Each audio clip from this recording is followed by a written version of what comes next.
Hello everyone, you're welcome. In today's class, we are going to discuss word.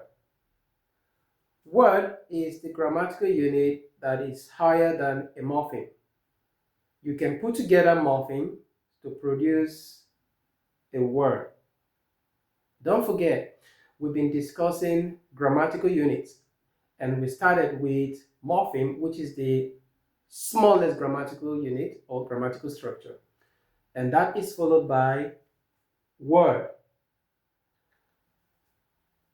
This lesson is for, as I mentioned earlier, for people who have been out of school for some time and want to improve or just review what they did in primary or secondary school. It is possible that most of the things you did in your primary school, you've forgotten about them.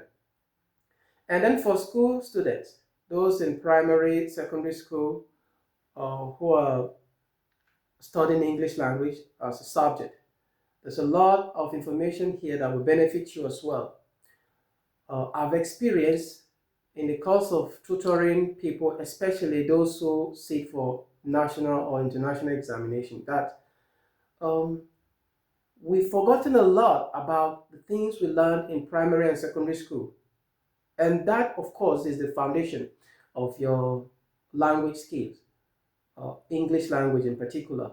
If you've forgotten your part of speech, then it will be very difficult for you to be able to build a very good sentence. And of course, you get your text, your letter or your essay or whatever it is that you're writing. It comes from putting together sentences. So for those of you who struggle with composition, writing, choice of words, or how to even describe words, this lesson is for you. So don't forget, you can go on the social media platform and follow my channel.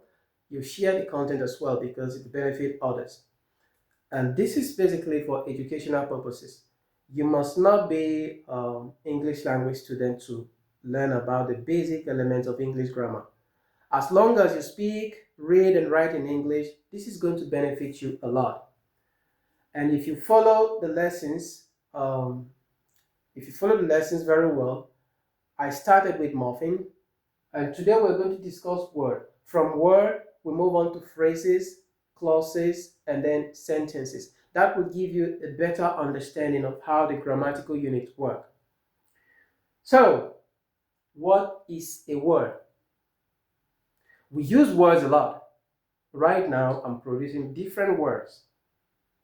If you look behind me on my board, there are lots of words.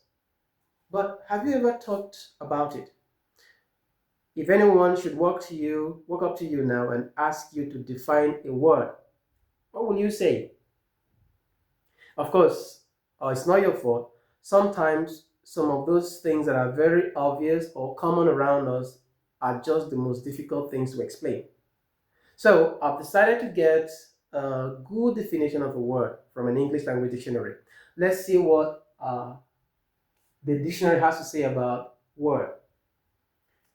A word is defined or described as a single, distinct, meaningful element of speech or writing used with others or sometimes alone to form a sentence, and typically shown with a space on either side when written or printed. I don't think I'm a very good reader, but you can see I want to point out some important qualities here. A word has to be distinct, it has to be meaningful. You can use it in speech or in writing. And you can also use a word with other words to produce phrases, clauses, or sentences. And if a word is written or printed, then there has to be space on either side so that it can stand alone. And you can see here, for example, this is a word, this is another word, word, word, word. So you see that there are spaces not very clear, but there are spaces on either side of each word. Of course, it must be meaningful. A word must have meaning. And then, um, yes, that's it. Now you know if you have to describe a word, those are some of the things you're paying attention to. It is distinct, it has to be meaningful, and if it is written, there should be space on either side. Don't forget, in our description of morphemes, um, I told you you have a free morpheme and bound morpheme.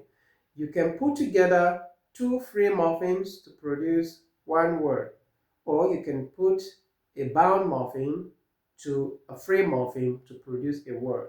That means words are made up of morphemes. Many words are made up of morphemes. Now, if you look below the line, you will see different words.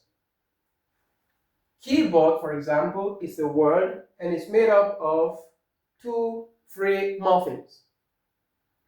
Man is a word, just a free morpheme. And you also notice I have a letter, just one letter here as a word. You can also see it here. A is also just a letter and is also a word. That means A here has a meaning, has a distinct meaning. I here also has a distinct meaning. It is different from the alphabet I. When you're doing your alphabet, the A, B, C, you will see letter I. The letter I you have in the alphabet is different from the I you use in a sentence because the I in the sentence here has a distinct meaning. The A you have in your alphabet is not exactly the same as the A here. The A here has a distinct meaning. And you can see different kinds of words, different shape, different form. Now, the words we have here, just as they all not looking the same, they also don't belong to the same category or class. That means they come from different parts. And the different classes of words, you describe the different classes of words as part of speech. So these words belong to different parts of speech. And that will be the next thing we're going to look at in detail. You have nouns, pronouns, verbs, adverbs, adjectives, conjunctions, interjections as the different types of speech or parts of speech that we have. And the words you have here fall into different parts of speech. Remember, you don't just put words haphazardly together to form sentence. It must be ordered. It must be in orderly manner and logically and grammatically so that you produce a sentence that is meaningful.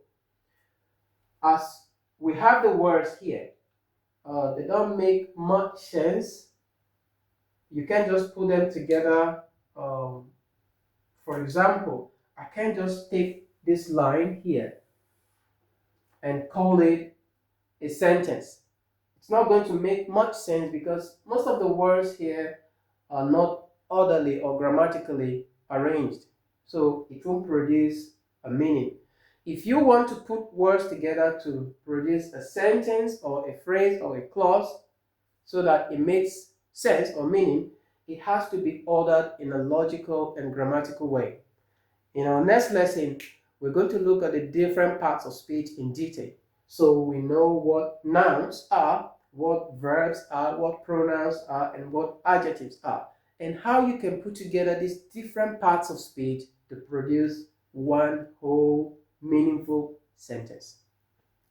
Don't forget, um, as I mentioned earlier, if you follow, if you're following the lessons, there's a whole lot to learn, especially for those who want to improve their English language skills. I hope to see you in the next lesson, and can do well to subscribe and follow me on my YouTube channel, Facebook and Instagram.